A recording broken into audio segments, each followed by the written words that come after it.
네, 안녕하십니까.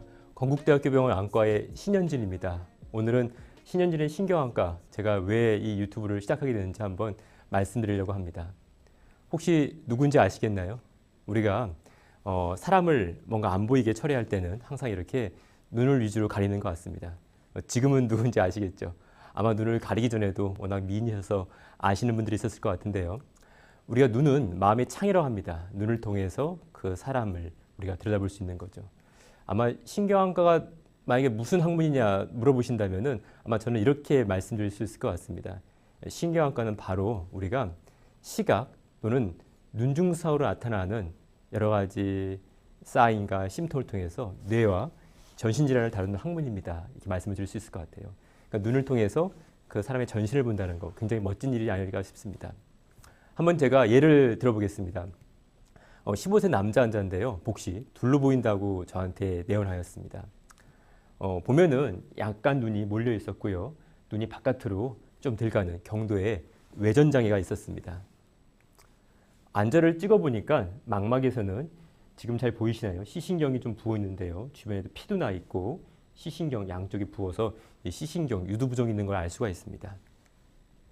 MRI를 찍어보니까 이렇게 제3뇌실을 막고 있는 큰 종양이 관찰되었는데요.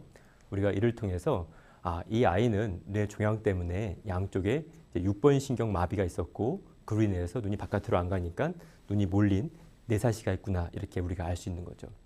6번 신경은 우리 이제 폰스에서 떠나서 이렇게 서브 아라키노 스페이스를 따라서 올라간 다음에 뇌로 진행을 합니다. 이 공간은 저희가 이 폰스하고 이 클라이브스 쪽이 서로 묶고 있기 때문에, 여기 고정되어 있기 때문에 뇌압이 오르거나 뇌압이 떨어지는 경우에는 이 6번 신경이 쉽게 스트레칭 되는데요.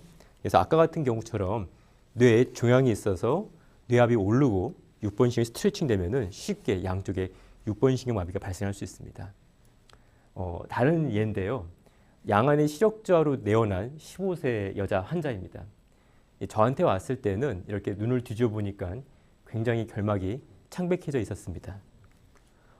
안지 사진을 찍어 보니까 이렇게 망막 출혈, 인트라레트럴 헤모리지, 라스 스팟 이런 출혈들이 관찰되었는데요. 혈액 검사해 보니까 혈액 검사에서 굉장히 CBC에서 이렇게 RBC, 적혈구나 플레이틀릿, 혈소판이 떨어지는 소견을 보였고요. 루케믹 레티노패시, 백혈병에서 발생한 망막 출혈로 인한 시력 저하로 우리가 진단을 했었던 케이스입니다. 신경안과 이처럼 눈을 통해서 뇌의 문제나 또한 전신질환을 알 수 있는 그런 학문입니다. 어떤 경우는 환자분들이 이렇게 눈중상을 통해서 먼저 오셔서 저희가 안과에서 거꾸로 전신질환을 진단하는 경우도 있고요. 아니면은 저희가 어떤 경우에 이렇게 직접 슛을 넣는 게 아니라 다른 과들에게 어시스트를 할 때가 있습니다. 예를 들어서 소아과에서는 가와사키라는 병이 있는데 아이들이 열이 안 떨어지고 고열이 날 때 우리가 중요한 또 진단의 클루가 하나가 포도막염, 우비아이티스가 있는지 여부인데요. 이렇게 우비아이티스, 포도막염이 있는지 봐달라고 안과에 환자를 리퍼하기도 하고요. 또 윌슨 디지즈라고 해서 구리 대사가 안 돼서 구리가 침착되는 병이 있습니다. 그런 경우도 이렇게 각막의 구리가 침착되어서 우리가 카이저 프레이셔 링이라 해서 주변부에 이렇게 녹색 구리가 침착을 볼 수 있는데 이런 것들을 봐달라고 해서 환자들을 안과에 리퍼하는 경우도 있습니다. 때로는 신경안과 의사는 전신질환을 먼저 진단하기도 하고요. 때로는 다른 과에서 보내준 환자를 통하여서 우리가 그 진단에 보조되는 사인들을 우리가 밝혀내주기도 합니다.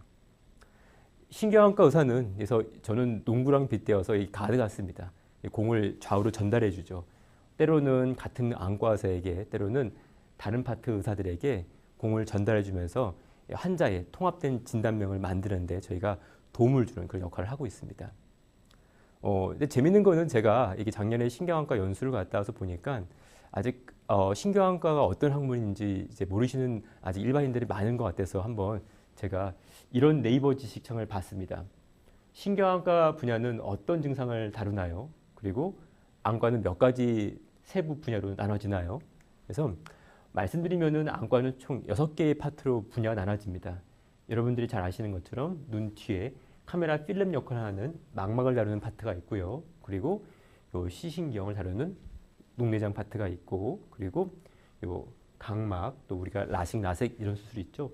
또 백내장 같은 질환을 다루는 외안부, 그리고 눈을 움직이는 근육을 다루는 사시, 그리고 소아안과, 그리고 눈을 싸고 있는 뼈와 눈꺼풀 이런 부속기를 다루는 성형안과, 그리고 마지막이 바로 신경안과입니다.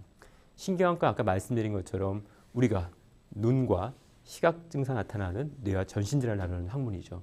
좀 포괄적인 개념이라 볼 수 있겠습니다.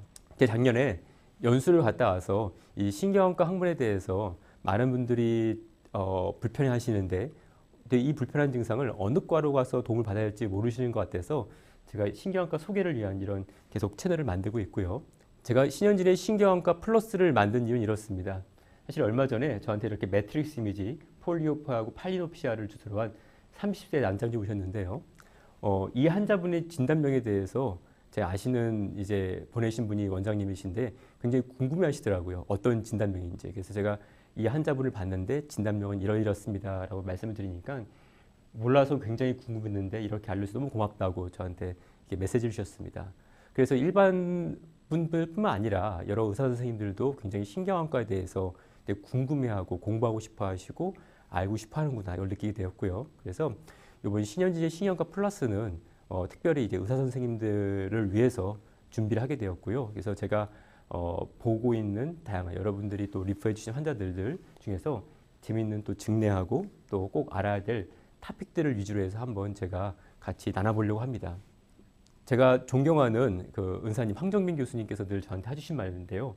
교학상장, 자기가 알고 있는 거를 서로 가르치고 나눌 때 더욱더 성장할 수 있다는 말씀 항상 저한테 하셨습니다. 그래서 신현진의 신경안과 플러스를 통하여서 제가 알고 있고 또 경험한 케이스들을 함께 선생님들과 나누고 또한 제가 또 공부할 수 있어서 서로 함께 환자들을 더 잘 우리가 구하기 위해서 서로 나눌 수 있는 그런 귀한 시간 되었으면 좋겠습니다.